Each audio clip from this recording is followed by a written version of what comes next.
m'arrive de lire la presse presque tous les jours. Et même une des éditorialistes de la presse me disait, quand c'est jours difficiles, quand il y a des viaducs qui tombent, quand il y a des tueries dans les écoles, quand il y a toutes sortes de choses qui se passent, on a besoin, et je vous dis que c'est loin d'être une chrétienne, cette femme-là. Elle nous a dit qu'on a besoin, comme société, comme individu, d'être reconnaissant pour les gens qui sont autour de nous, que nous aimons, qui sont précieux. Et ce matin, on a une sœur précieuse qui va nous partager son témoignage, juste pour vous mettre un peu dans le contexte. Elle va le raconter elle-même. La sœur Françoise Dupé a été une maladie très grave qui l'a amené à avoir besoin d'une transplantation pulmonaire. On a prié, les gens ont prié d'une façon incroyable à travers tout le Québec. Et aujourd'hui, par la grâce de Dieu, on est 1 an plus tard. Non simplement elle a survécu, elle est passée à travers cette grande épreuve, mais on va avoir la joie ce matin d'entendre son témoignage. Alors, ça va être enregistré, ça va même être filmé, elle est au courant, pour qu'on puisse garder un beau souvenir de ça et que les gens puissent la voir. Alors, Françoise, on va t'inviter tout de suite à venir nous partager ce que c'est mis sur son cœur. Je n'ai pas donné pardon? Les enfants, les enfants les plus jeunes, là. Oui, première et deuxième année, c'est ça. Allez-y, j'ai oublié de le mentionner. Et les autres, vous allez partir tantôt. Alors, allez-y tout de suite. On est tellement contents, François. Je prends une bonne respiration. Regarde, ça va bien. Ils sont beaux, ces gens-là. Hein?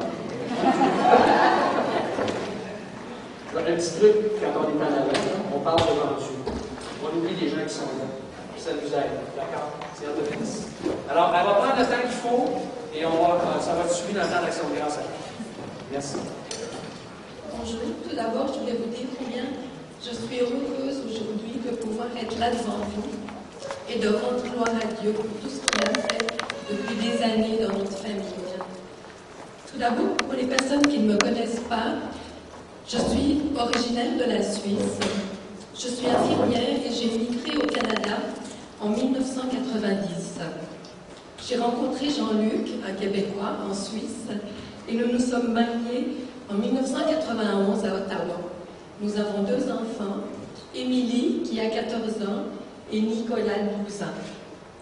En 1997, j'ai réalisé que j'étais de plus en plus essoufflée et que j'avais une toux sèche qui persistait. J'ai alors consulté mon médecin et après bien des tests, des consultations avec différents spécialistes, le diagnostic a été posé. Fibrose pulmonaire idiopathique. C'est une cicatrisation du tissu pulmonaire qui empêche l'échange avec de l'oxygène. J'étais anéantie car mon père est décédé de cette maladie à l'âge de 52 ans. Je savais qu'il n'y avait pas de traitement, mais qu'actuellement, une greffe pulmonaire était possible. Ma situation a été assez stable pendant plusieurs années. Je faisais confiance au Seigneur, car c'est lui qui avait ma vie entre ses mains. En 2001, ma santé s'est détériorée. Progressivement, j'ai dû arrêter mon travail et je devais continuellement être sous oxygène. J'ai alors été référée à la clinique de transplantation pulmonaire de l'hôpital Notre-Dame à Montréal. La première rencontre avec le médecin a été difficile, car il nous a brossé un tableau assez inquiétant des statistiques de réussite. Excusez-moi, j'ai plus de salive.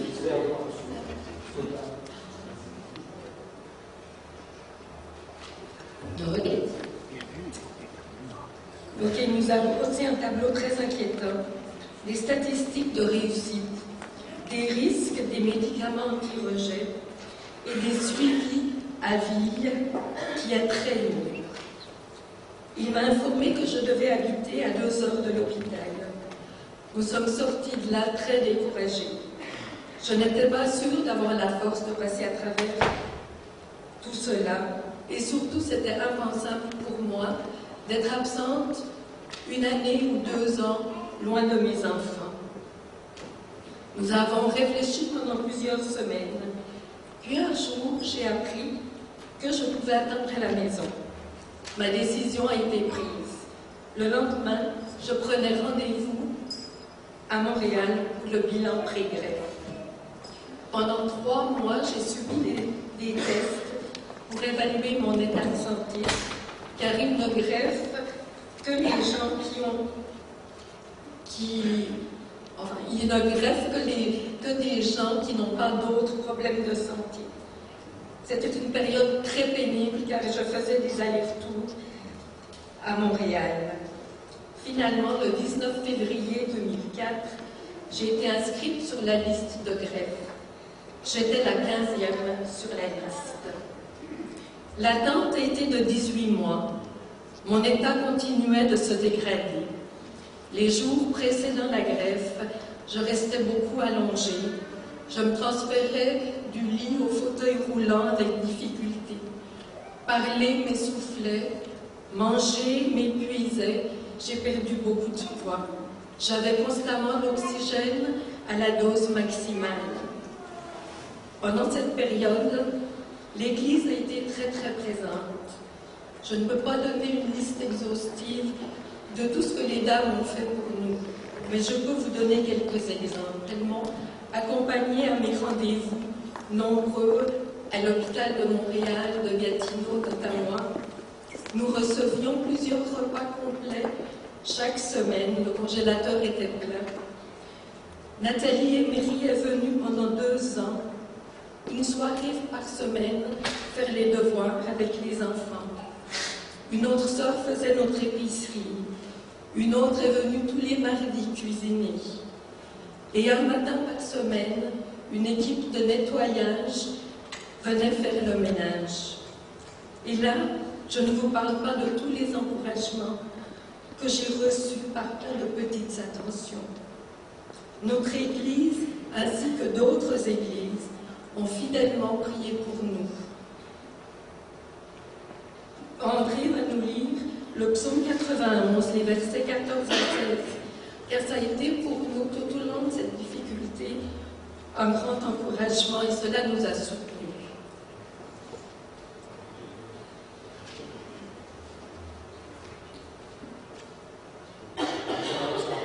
Oui.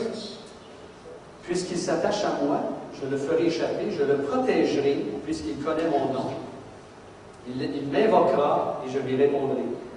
Je serai moi-même avec lui dans la détresse. Je le délivrerai et le glorifierai. Je le rassasierai de longs jours et je lui ferai contempler le salut. À partir d'avril 2005, je ne pouvais plus rester seule. Et Dieu a pourvu en nous envoyant Sandra. C'est la nièce de mon amie Yolanda, une jeune péruvienne qui faisait ses démarches pour immigrer au Canada.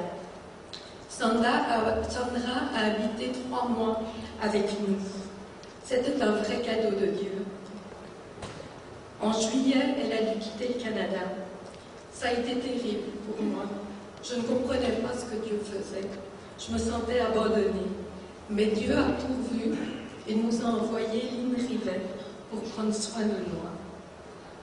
Pendant cette période d'attente, j'ai vécu des moments d'inquiétude, de découragement. Ma grande crainte était de laisser mes enfants et Jean-Luc seuls. Mais je savais que Dieu est tout-puissant et capable de me guérir, soit miraculeusement, soit par la greffe. Enfin, le 26 août 2005, l'appel tant attendu est arrivé, à 4 heures de l'après-midi.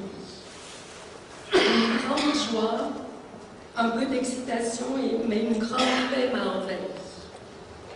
Une quinzaine de minutes plus tard, j'étais installée dans l'ambulance avec Jean-Luc à mes côtés. Quand l'ambulance s'est éloignée, j'ai vu mes enfants entourés des enfants du quartier. Nicolas était couché dans l'herbe et il pleurait. Lynn Rivet, qui était à la maison, a été vers les enfants. Cette image est restée gravée dans ma tête. Par la suite, j'ai su que Lynn était rentrée avec eux pour prier ensemble et peu de temps après, ma sœur est arrivée pour prendre soin d'eux. Le voyage à Montréal a été un moment très spécial avec Jean-Luc. Nous avons fait le bilan d'une vie commune. Je lui ai donné mes recommandations pour les enfants, pour lui. Je lui ai demandé de prendre soin de ma maman. Nous avons prié ensemble, j'étais dans la paix. Si la greffe ne fonctionnait pas, j'étais prête à rencontrer Dieu. Mon testament était fait, ainsi que mon testament biologique, mes funérailles. Nous avions pas mal tout prévu, sauf ce qui est arrivé en réalité. À 23 heures, je suis entrée au bloc opératoire. Jean-Luc a vécu une nuit très éprouvante. Au matin, alors qu'il attendait à l'entrée du bloc, il m'a vu sortir, escorté par le chirurgien, l'anesthésiste, les infirmières. J'étais blanche comme un drap, froide. Il a eu un choc, il pensait que j'étais morte. Mais quelques heures plus tard, il m'a retrouvée aux soins intensifs, le teint rosé, chaude, réveillée, mais ne pouvant pas parler car j'étais intubée. Je n'ai pas de souvenir de cette semaine. Je suis restée 9 jours aux soins intensifs. Ma situation s'améliorait de jour en jour. Tout allait bien. Nous étions tellement contents. On planifiait ma sortie de l'hôpital pour la 3e semaine, post-greffe. Puis, brutalement, j'ai commencé à faire de la fièvre. Je me suis sentie très, très mal. J'ai été transférée aux soins intensifs, inconsciente. On m'a mis sous respirateur, reposé les drains thoraciques. Le chirurgien m'a dit plus tard qu'il pensait que je ne m'en sortirais pas. J'ai fait une pneumonie ainsi qu'une infection de la plèvre, suivie d'une fistule, c'est un trou entre une bronche et la plèvre. Je suis au bout d'une semaine de soins intensifs, on m'a remonté, ma situation était un peu améliorée, on m'a remonté à l'étage pour quelques jours, et là de nouveau j'ai fait des complications, et on m'a retransférée aux soins intensifs. Et là cette semaine, ça a été la plus difficile semaine que j'ai vécue. J'étais très mal, j'avais de la difficulté à respirer, mon cœur battait vite, j'étais consciente. C'était terrible. Je me sentais prisonnière, comme un rat de laboratoire dans sa cage qui court dans sa roue pour survivre. J'ai traversé la vallée de l'ombre de la mort. Yolanda Gauthier a passé cette semaine avec moi. Elle a accroché la photo de mes enfants et de Jean-Luc au-dessus de ma tête.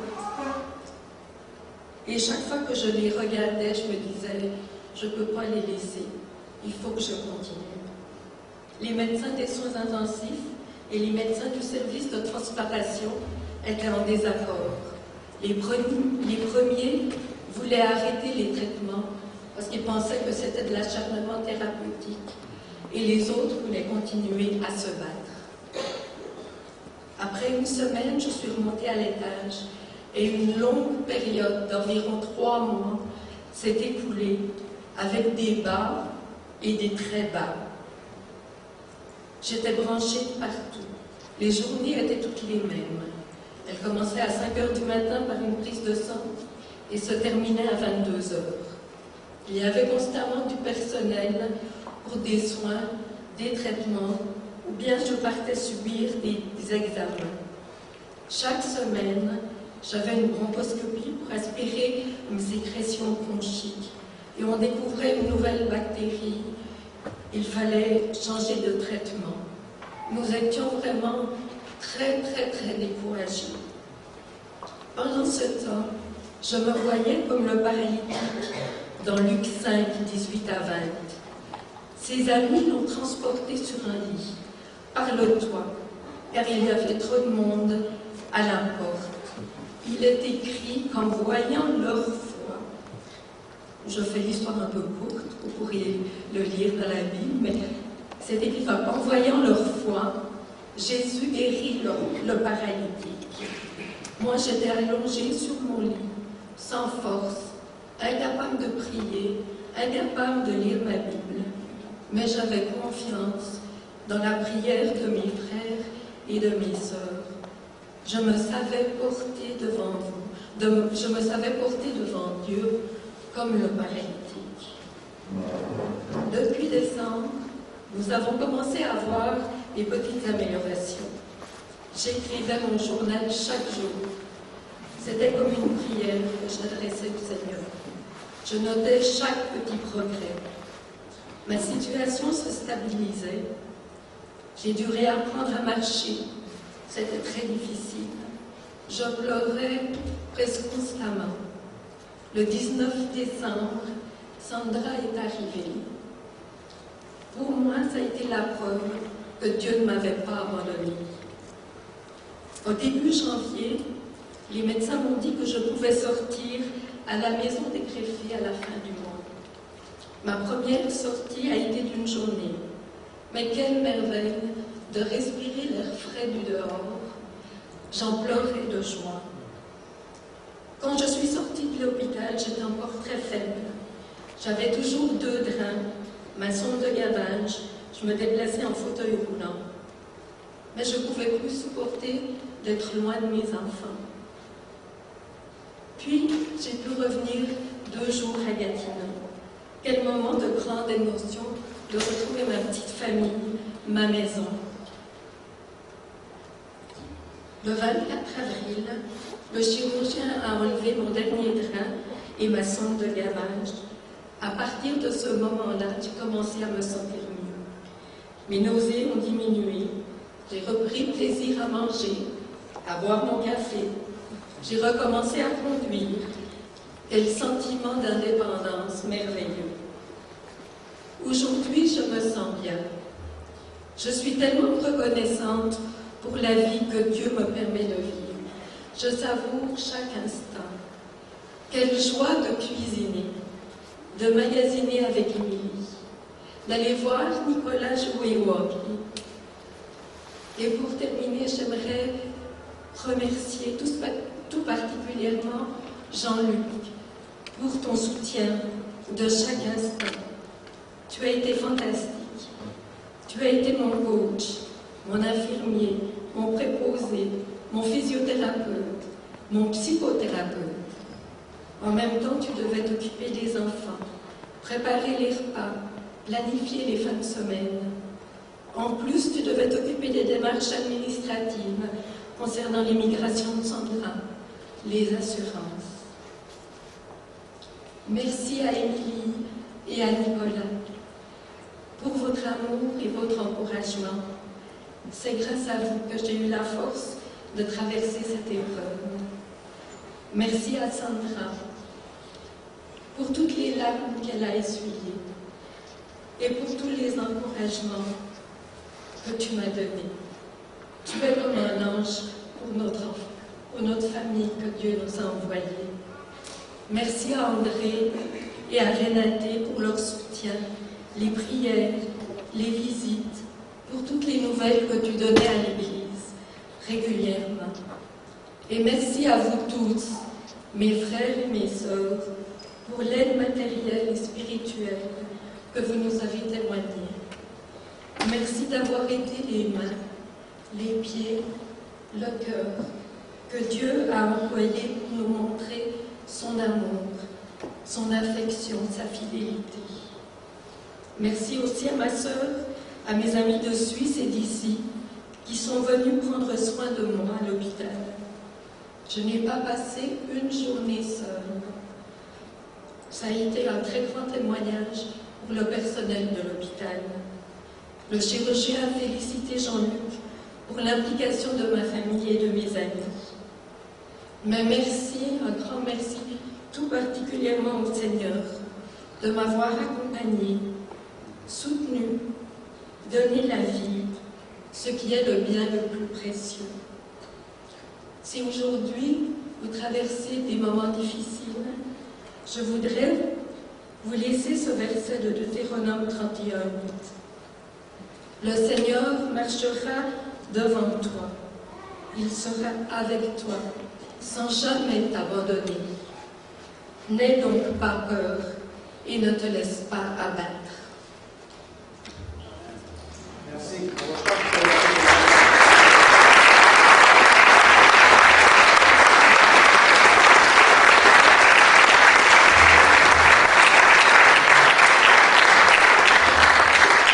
Je pense que tu l'as si bien dit, tous les remerciements que tu as faits, tu as remercié Dieu.